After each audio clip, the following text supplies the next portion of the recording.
జొన్న రొట్టె తింటే చాలా మంచిదని చాలా మంది చెప్తారు, కానీ జొన్న రొట్టె చేయడం మాత్రం అందరికీ రాదు కదా. సో అలాంటప్పుడు జొన్న ఇడ్లీ చేసుకుందాం. తినడానికి హెల్తీగా ఉంటుంది, హెల్త్ అలాగే మరియు టేస్ట్ కూడా చాలా బాగుంటుంది.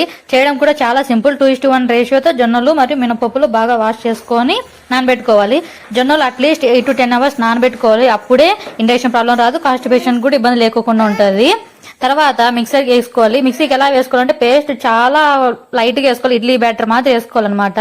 ఈ పిండితో దోశలు మరియు పునుగులు, పొంగనాలు ప్రతి ఒక్కటి చేసుకోవచ్చు. టేస్ట్ అయితే సూపర్ ఉంటుంది.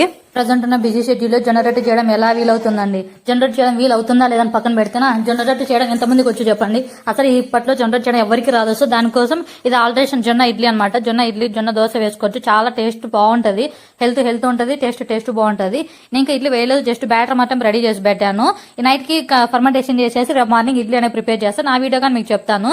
ఇడ్లీస్ ఆల్మోస్ట్ చాలా రోజులు ట్రై చేశాను, టేస్ట్ అయితే బాగున్నాయి. సో మీకు ఇది ఎలా ఉంటుంది అనేసి వీడియోకి పెడుతున్నాను. నేను 2:1 రేషియోతో తీసుకున్నాను. 2 గ్లాసెస్ జొన్నలు తీసుకుంటే 1 గ్లాస్ ఆఫ్ మినపప్పుతో టేస్ట్ ట్రై చేయండి, సూపర్ ఉంటుంది. సేమ్ ఇడ్లీ బ్యాటర్ కలుపుకున్నట్టు కలిపేసేసుకోండి. స్ట్రక్చర్ కూడా అలాగే ఉంటుంది, టేస్ట్ అయితే చాలా బాగుంటుంది. మీకు నచ్చినట్టయితే వెంటనే లైక్ చేసుకుని సబ్స్క్రైబ్ చేసుకుని మన ఛానల్ ని తప్పకుండా ఫాలో అవుతూ ఉండండి.